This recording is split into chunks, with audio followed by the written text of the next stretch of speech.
How many? 30? Bernie. Bernie, sorry, Bernie, you're 20 or right. 25 for Bernie. And I think Rick, are you going to record it, Rick? Do you want to do that, or We're recording right now, if that's. I can't hear you, Rick. Can't hear you, Rick. I'm recording right this second. All right. Okay. So how do you want your time, buddy? Like 10 minutes in, and then then let me know when I got 5 minutes left. Do you want 20 or 25, Bernie? 25 's fine. I'll do the timing, Francis. So 10 minutes in, and then at what point? 5 minutes left, and then 1 minute to go. How's that? Okay. Yep. Okay, Bernie, take it away. Thank you. Okay. Thanks so much for having me. I'd just like to invite God to be here with me tonight, and I just pray that whatever I have to say, with my experience, strength, and hope, that it might have some importance to someone out there that might need it. So thank you very much for asking me to be here. It's a great privilege and opportunity. I have a lot of experience, strength, and hope. My name is Bernie. I'm a compulsive overeater. I've been one since the day I was born. I was born 10 pounds, 6 ounces. I'm from Butler, Pennsylvania. I was born in Butler, Pennsylvania, which is about 1 hour north of Pittsburgh, PA. I was born legally blind. My dad, it's a problem called aniridia. It's an eye problem called aniridia. It runs in the men of my family. I got that from my dad, who is also legally blind, and my mother. My mother was morbidly obese, so I got the morbid obesity from my mother. I got the legal blindness from my dad, and I have a sister who's about 11 months older than me, 11 months and 3 weeks older than me.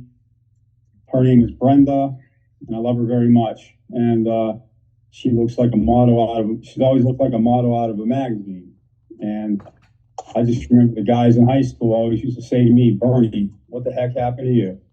And so I've had my challenges. I've had the legal blindness to deal with and the morbid obesity to deal with my whole life. And to be quite honest, the blindness is it's a catastrophic disability. It's what do they say in society? Most people, it's the number one thing they're afraid of happening to them. It's the number one disability they're afraid of, is becoming blind. But that's not what I'm here to talk about. I'm here to talk about compulsive overeating. And I just tell you that because compulsive overeating has probably been a bigger disability for me and to me than my blindness. It's caused more problems for me and to me than my blindness. It's held me back and given me more physical ailments and more physical problems than my blindness.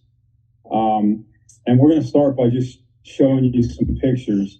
The first thing I want to let you know is, what's that? No, nothing. Okay, the first thing I want to let you know is my top weight was well over 600 pounds. And the first picture we're going to show you, which one am I going to show you? Kitchen. Okay, I was in the food service business, and the first picture we're going to show you was when I was in the food service business. And this picture is one of the pictures I have left when I was over 600 pounds. So we able to see that? Mm. Okay, so that's the first picture. And so then we have another picture when I was over 600 pounds. You able to show that one? Mm-hmm. It's another picture when I was over 600 pounds. And we have a third picture. After 3 weight loss surgeries, I made it down to, that's 3 weight loss surgeries. I made it down to 450 pounds. And this is about 4 years ago when I came into a sister food program called Food Addicts in Recovery. I made it down to 450 pounds. This is when I first came into the program. Is that when I have my Steelers shirt on? Mm-hmm. Okay. All right. And then the fourth and final picture we'll show you is when I got down to my goal weight of 209 pounds. And that's when my wife and I were going out to the symphony. So I think you'd be able to see a difference there. This is quite a weight loss, and You're getting a I hand, lost. Bernie. Huh? You're getting a hand. Okay, great, thank you. So yeah, so I've lost several hundred pounds. Again, my top weight was well over 600 pounds. Before the bariatric surgeries, I had to go in the middle of the night to a hospital up in Arlington, Virginia, and get weighed on a Linen scale because no other scale could weigh me. Very demoralizing, very embarrassing.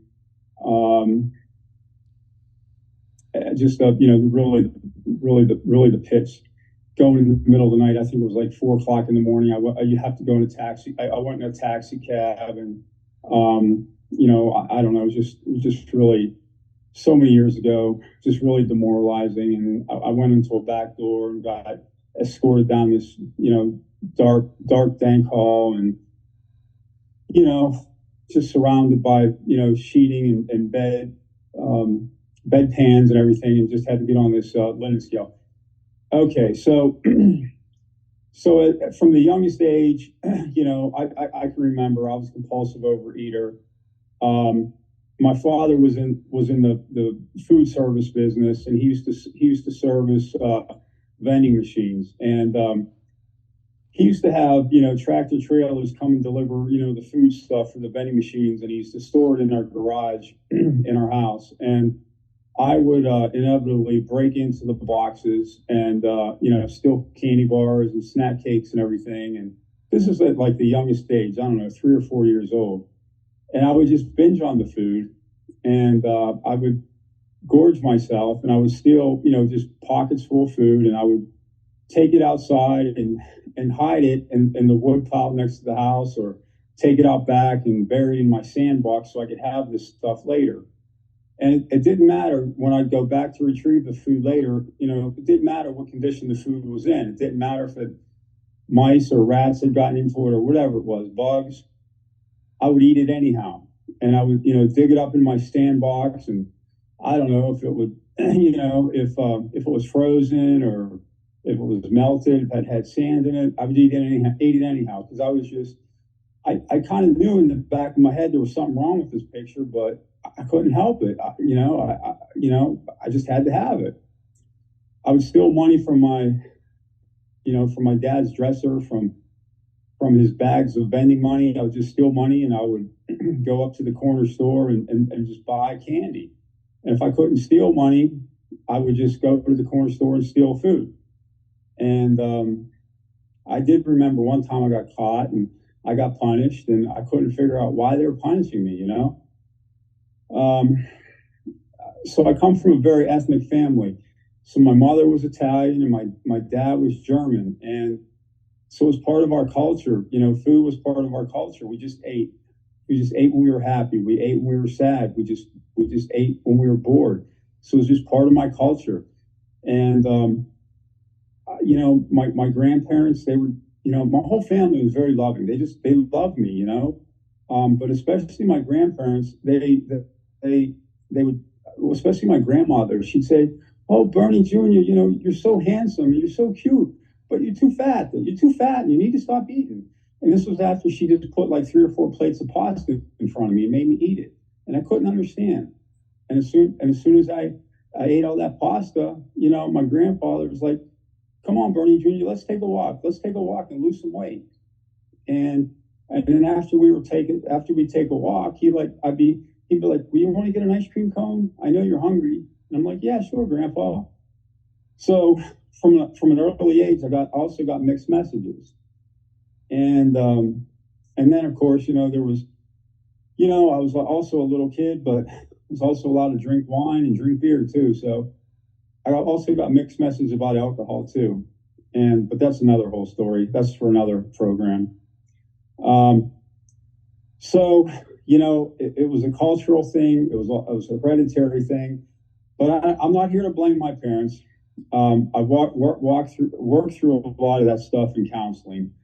But it is a cultural thing as well. But I'm here tonight to tell you that I'm not a victim of my family circumstances. I'm here to tell you that I'm a victor, okay, and I'm not a victim. I'm a food addict, and I've worked through a lot of these things. You know, over the years, and I'm a food addict, and I have this disease of compulsive overeating, and yeah, I'm allergic to flour and sugar. I'm allergic to quantity, and yeah, I have cultural tendencies because my culture, we like to eat, we like to drink. And yeah, I like to ease the pain of my emotional distress by eating. And I like to celebrate by eating. I like to do all those things. But when you peel back the onion, Bernie he enjoys eating. But just like a cancer patient, I can't do those things. And I've had to find other ways in life to enjoy life and to experience joy and happiness in life without doing those things. And it's taken me a long time to do that. And but anyway, as a child, I didn't know how to do those things. And as a child, it was very difficult. And so anyway, by kindergarten, I was 120 pounds in kindergarten, and it was very difficult. I always had to. They always had to take me downtown Pittsburgh to go to the Husky men's department at whatever. 10 minutes. Okay. So I'll speed up here. By middle school, I think by 7th or 8th grade, I was 350 pounds, and then that was pretty big, and they started taking me to a bariatric doctor who gave me speed and or whatever you want to call it, diet pills or whatever, and that started creating another problem. So I lost weight, and I started losing weight on the diet pills. But then as I got towards the end of high school, I started getting addicted to diet pills, and then especially as I got into college, I started cramming for tests, and I started really taking the diet pills. And then in college, I started drinking, and in college, I got addicted to diet pills, and I got addicted to alcohol. So as you're seeing, there's a trend here. I just basically have an addictive personality. By the time I graduated college, I was 400 pounds. I was addicted to alcohol, I was addicted to drugs, and I was a compulsive overeater. Fast forward till 32 years old. I was the life of the party. I was a good time. Everybody wanted to be around Bernie. I was a partier, but I really didn't have any quote unquote girlfriends or anything like that. For numerous reasons, I was too afraid to ask them out or whatever. I didn't really have any serious girlfriends till my late 20s. And then I got involved with the Big and Tall Club, and I met my first wife, and we got married when I was 32. Yeah, I think I was 32. And then we started, and by that time I was up to 600 pounds. And we got married when I was 32, and we started talking about having children. And my first wife was morbidly obese too, and my mother had died when she was 52 from morbid obesity, and I knew that I wasn't long for this world, because at 32 years old, I could hardly walk around a city block. And if I did, I literally had to take a couple of days off of work because I was that sore that I couldn't hardly make it around the city block. And I had to take off a couple of days of work because I was physically sore and that much out of shape. My diabetes at that point was out of control, high blood pressure, and all the comorbidities. And we moved into a brand new house in a new city, and I went to a new doctor, and he basically said, "Look, Bernie, I can't give you any more I can't give you any more glucophage or metformin, whatever it was at that time for your diabetes. I really think you should consider. I don't want to give you insulin. I think that'll probably cause you to gain weight. I think you should consider having weight loss surgery. So I did the research. I found the best surgeon I could down here in Richmond, Virginia. I proceeded to have the first surgery. I had every complication except for death, and I mean every complication except I did not die. I lost weight. I didn't change my behaviors. I started to gain it back. A couple years later, they went back in to fix a hernia. Then they put a band on my stomach. That was the second weight loss surgery.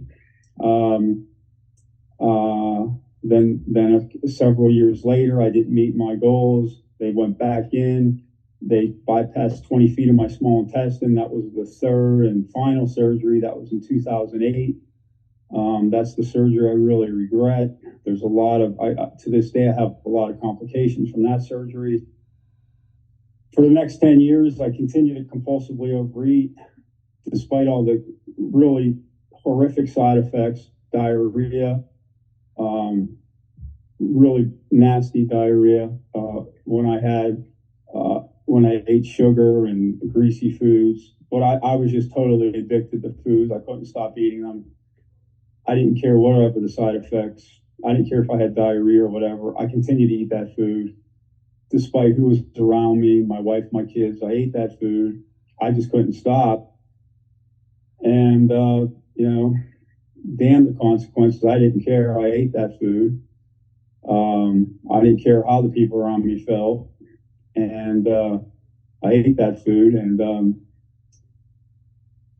so my kids graduated basically from high school. My ex-wife and I went through a divorce. I worked an hour away from my job, which was down here in Richmond, Virginia. So I moved after the divorce. I moved down here to Richmond, Virginia, close to my job, got an apartment, and I said, okay, Lord, I'm here on my own now. What am I going to do? And I can't blame I was still 450 pounds after 3 weight loss surgeries. So I Googled, food recovery programs or whatever. And this Food Addicts in Recovery came up. And what do you know? It was right up the street from my apartment. Actually, it was on the same street. It was right up the street. So I couldn't make any excuses or anything. So I went, and this guy said, "Well, first night," he says, "I'll sponsor you." And that's kind of a funny story, but I had just spent, it was like, Martin Luther King weekend, in January, I'd spent $400 at the grocery store. I was going to binge and everything. And he's like, "I'll sponsor you." I'm like, "Well, I can't start tonight. I just bought all these groceries, And he's like, "Well, there's a food pantry. You can donate that stuff." And I'm thinking, me donate all this binge food I just bought? So, long story short, he got me started. My wife is Pammy, she was at the meeting, and, we were supposed to make, just like in OA, we were supposed to make 3 outreach calls, and she was one of the people in the group. I was making outreach calls to her, and, one thing led to another, and the 13th step, we got married. That was a joke, but true though. So the rest is history. Pammy is wonderful. She helped me lose 225 pounds. And it's been wonderful. And for several reasons I left the FA program. Basically, they're very strict. They give you your sponsor gives you your food plan, and your sponsor gives you your food plan, and basically can't deviate. Well, because I've had 3 weight loss surgeries, and I need to take, protein supplements and stuff like that. And I was getting grief all the time from my sponsor. In a nutshell, that's why I left the program, because in OA, I can go to my medical doctor and, my sponsor accepts whatever my doctor does. And that makes a lot of sense to me. So that's basically why I'm here. So what happened? Obviously for 50 years, You know, I did whatever I wanted. I was out of control. Obviously, during those 50 years, I tried everything. You know, my people tried to pay me to lose weight. People loved me. I had a loving family. Very ethnic family. They loved me. You know, the sky was the limit for me. They sent me.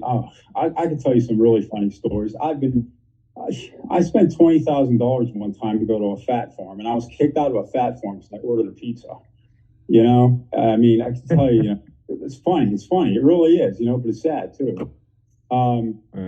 You know, I mean, it's crazy. You know, I've tried everything. You know, Weight Watchers, being kicked out of a fat farm, tens of thousands of dollars. So, but what happened? Well, you know, and I've always believed in God. I mean, God, you know, I believe in God, believe in Jesus, all these things. And God has worked miracles in my life with my blindness, helping me get through college, helping me get through graduate school, all these things. But I never really thought ever of asking God to help me with my weight issue or helping with me with my compulsive overeating issue. But when I got into Food Addicts in Recovery, I went to their annual convention in Boston, and I guess two things happened there. The one thing is, I met a young girl.